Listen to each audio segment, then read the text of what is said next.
Selamat pagi dan salam sejahtera bagi kita semua. Yang terhormat Ibu Novia selaku dosen Bahasa Indonesia dan teman-teman yang saya cintai dan hargai. Nama saya Michael Nicolangelo dengan NIM 2021-0101-049 akan membahas tentang perkembangan bahasa Indonesia dan Puebi. Bahasa merupakan sarana pemersatu bangsa dan komunikasi antar individu. Bahasa yang kita gunakan sehari-hari merupakan simbol identitas diri dan bangsa.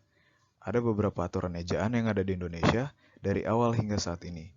Aturan ejaan bahasa Indonesia sangatlah diperlukan agar ada keteraturan atau kerapian dalam berbahasa.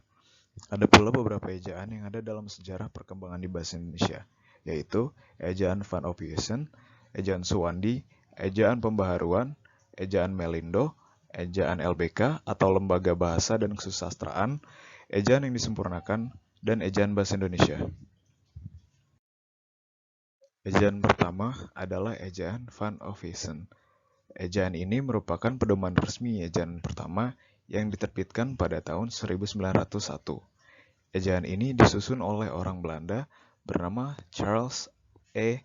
Van Ophuijsen dan dibantu oleh Engku Nawawi, gelar Sultan Makmur, dan Muhammad Taib Sultan Ibrahim. Ciri-ciri ejaan ini adalah 1. Huruf J yang digunakan untuk menuliskan bunyi Y, seperti pada kata yang, payah, dan sayang.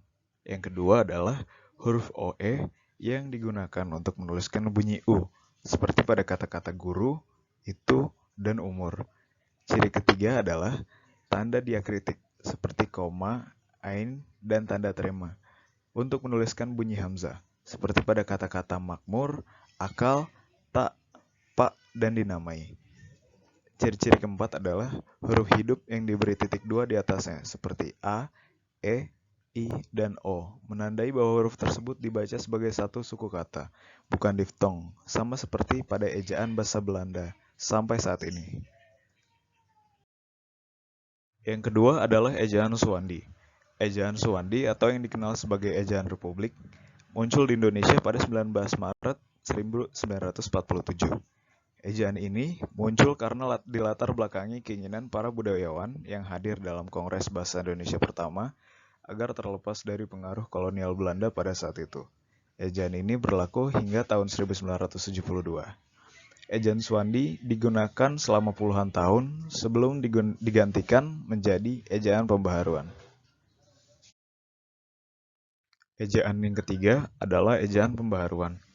Ejaan ini merupakan suatu ejaan yang direncanakan untuk memperbaharui ejaan Republik. Penyusunan ini dilakukan oleh Panitia Pembaharuan Ejaan Bahasa Indonesia.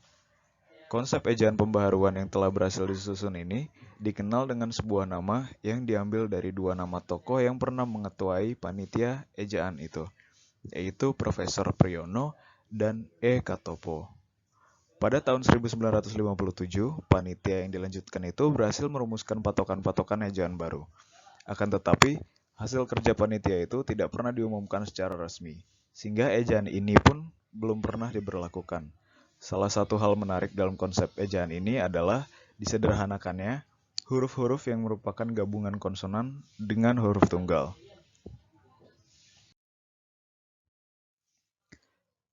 Berikut adalah ciri-ciri dari ejaan pembaharuan. Ciri-ciri pertama adalah gabungan konsonan DJ yang diubah menjadi J, gabungan konsonan TJ yang diubah menjadi TS, gabungan konsonan eng yang diubah menjadi N, gabungan konsonan NJ yang dirubah menjadi N, gabungan konsonan SJ yang diubah menjadi S. Yang keempat, ada ejaan Melindo. Ejaan Melindo merupakan bentuk penggabungan aturan penggunaan huruf Latin di Indonesia dan aturan penggunaan huruf Latin oleh Persekutuan Tanah Melayu pada tahun 1959. Hal ini bermula dari peristiwa Kongres Bahasa Indonesia kedua yang dilaksanakan pada tahun 1954 di Medan. Malaysia, sebagai salah satu delegasi yang hadir, memiliki keinginan untuk menyatukan ejaan. Keinginan ini semakin kuat sejak Malaysia merdeka pada tahun 1957. Pemerintah Indonesia dan Malaysia menandatangani kesepakatan untuk merumuskan aturan ejaan yang dapat dipakai bersama. Kesepakatan ini terjadi pada tahun 1959. Akan tetapi, karena banyak masalah politik yang terjadi antara Indonesia dan Malaysia, pemikiran merumuskan ejaan bersama ini tidak dapat dilaksanakan. Situasi politik antara Indonesia dan Malaysia sedang memanas. Indonesia sedang terpengaruh Moskow, Peking, Pyongyang, sedangkan Malaysia sedang condong kepada Inggris. Akhirnya, pembahasan ejaan Melindo tidak pernah dilanjutkan. Berikut adalah ciri-ciri ejaan Melindo. Ciri pertama adalah gabungan konsonan TJ pada kata cara diganti dengan C, sehingga ditulis cara. Gabungan konsonan NJ pada kata nyanyi ditulis dengan huruf NC, sehingga menjadi huruf yang baru. Kata menyapu akan ditulis menyapu. Gabungan SY pada kata syair ditulis menjadi syair. Gabungan eng pada kata ngopi ditulis menjadi ngopi. Diftong OI seperti pada kata koboi ditulis menjadi koboi yang menggunakan huruf Y. Ejaan berikutnya adalah ejaan LBK atau ejaan Lembaga Bahasa dan Kesusastraan. Ejaan LBK ini adalah ejaan bahasa Indonesia yang dikeluarkan pada tahun 1967. Ejaan ini adalah kelanjutan dari ejaan Melindo. Ejaan ini tidak memiliki banyak perbedaan dengan EYD, kecuali pada perincian-perincian kaidahnya saja. Ejaan ini diresmikan oleh Menteri Pendidikan dan Kebudayaan Sarino Mangunpranoto dengan Surat Keterangan Menteri Pendidikan dan Kebudayaan nomor 62-67 pada tanggal 19 September 1967. Ada beberapa perubahan yang terjadi pada ejaan LBK. Contohnya, huruf TJ yang diganti C, huruf J yang diganti Y, huruf NJ yang diganti NY, huruf SJ yang diubah menjadi SY, dan CH menjadi KH. Yang kedua adalah huruf asing Z, Y, dan F disahkan menjadi ejaan bahasa Indonesia. Hal ini disebabkan pemakaian yang sangat produktif. Yang ketiga adalah huruf E, tidak dibedakan pepet atau bukan, alasannya tidak banyak kata yang berpasangan dengan variasi huruf E yang menimbulkan salah pengertian. Ejaan berikutnya adalah ejaan yang disempurnakan atau EYD. Berawal dari ejaan baru atau ejaan LBK, sebagai cikal bakal konsep EYD, yang konsepnya diperkenalkan oleh Lembaga Bahasa dan Kesusastraan, konsep EYD terus ditanggapi dan dibahas oleh kalangan luas di seluruh tanah air selama beberapa tahun. Konsep EYD akhirnya dilengkapi pada pelaksanaan Seminar Bahasa Indonesia di Puncak pada tahun 1972. Agar EYD dapat dimanfaatkan dengan baik oleh masyarakat, maka Departemen Pendidikan dan Kebudayaan mengeluarkan Pedoman Umum Ejaan Bahasa Indonesia yang disempurnakan, atau PEYD. Pedoman tersebut dipaparkan secara rinci dalam Pedoman Umum. Pedoman Umum disusun oleh Panitia Pengembangan Bahasa Indonesia, Departemen Pendidikan dan Kebudayaan, yang dibentuk oleh Menteri Pendidikan. Berikut adalah ciri khas EYD. Ciri khas pertama yaitu huruf diftong OI yang hanya ditemukan di belakang kata. Misalnya OI pada kata amboy. Yang kedua adalah masih menggunakan dua istilah, yaitu huruf besar dan huruf kapital. Yang ketiga adalah penulisan angka untuk menyatakan nilai uang menggunakan spasi antara lambang dengan angka. Yang keempat adalah terdapat tanda ulang berupa angka 2 yang dapat dipakai dalam tulisan cepat atau notula untuk menyatakan pengulangan kata-kata dasar, misalnya dua-dua, mata-mata, dan hati-hati.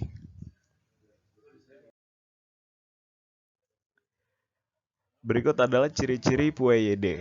Ciri khas pertama yaitu penggunaan huruf kapital dalam ungkapan yang berhubungan dengan nama Tuhan.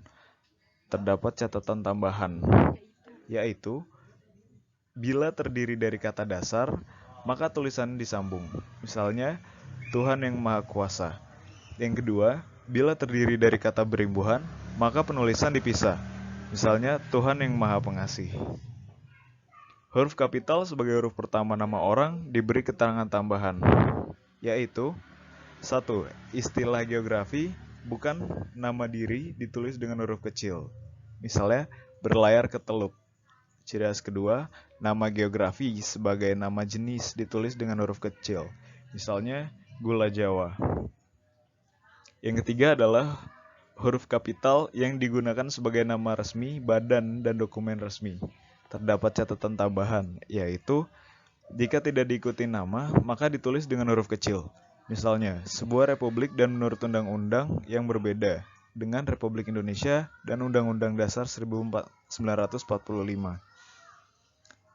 Penulisan angka untuk menyatakan nilai uang menggunakan spasi antara lambang dengan angka.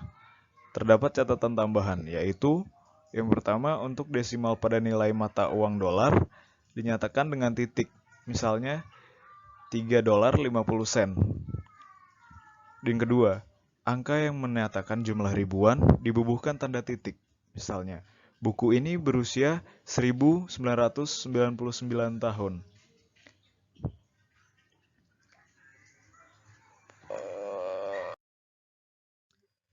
Ejaan berikutnya adalah ejaan bahasa Indonesia. Pada tahun 2016, berdasarkan keputusan Kementerian Pendidikan dan Kebudayaan, Dr. Anies Baswedan, aturan ejaan yang bernama PUED diganti dengan nama Pedoman Umum Ejaan Bahasa Indonesia. Pedoman Umum Ejaan Bahasa Indonesia ini selanjutnya dikenal dengan singkatan PUEBI. Terdapat banyak perubahan dari PUED ke PUEBI. Penyempurnaan terhadap ejaan bahasa Indonesia dilakukan oleh lembaga resmi milik pemerintah, yaitu Badan Pengembangan dan Pembinaan Bahasa, Kementerian Pendidikan dan Kebudayaan. Usaha tersebut menghasilkan Peraturan Kementerian Pendidikan dan Kebudayaan Nomor 50 Tahun 2015 tentang Pedoman Umum Ejaan Bahasa Indonesia. Berikut adalah ciri khas PUEBI. Ciri pertama adalah pada huruf vokal untuk pengucapan atau pelafalan kata yang mendengar digunakan diakritik yang lebih rinci, yaitu diakritik E dilafalkan E, misalnya anak-anak bermain di teras. Yang kedua, diakritik E dilafalkan E, misalnya kami menonton film seri. Yang ketiga, diakritik E dilafalkan E, misalnya pertandingan itu berakhir seri. Pada huruf konsonan, terdapat catatan penggunaan huruf Q dan X yang lebih rinci, yaitu huruf Q dan X khusus digunakan untuk nama diri dan keperluan ilmu. Yang kedua, huruf X pada posisi awal kata diucapkan S. Pada huruf diftong terdapat tambahan, yaitu diftong EI. Misalkan pada kata gendong, geyser, dan survei. Pada huruf kapital, aturan penggunaan lebih diringkas. Pada PUED terdapat 16 aturan, sedangkan pada PUEBI hanya terdapat 13 aturan, dengan disertai beberapa catatan. Yang terakhir, pada huruf tebal terdapat pengurangan aturan sehingga hanya 2 aturan, yaitu menegaskan bagian tulisan yang sudah ditulis miring dan menegaskan bagian karangan seperti judul buku, bab, atau subbab. Perbedaan lebih ciri antara PUED dengan PUEBI terdapat adalah 7 perbedaan secara substantif, yaitu pemakaian umum, huruf, kata depan, partikel, singkatan dan akronim, angka dan bilangan, kata ganti ku, kau, ku, mu, dan nya, kata ganti si, dan sang. Sekian penyampaian presentasi perkembangan bahasa Indonesia dan PUEBI. Mohon maaf apabila ada kesalahan kata atau kalimat dalam penyampaian presentasi. Selebihnya saya ucapkan terima kasih.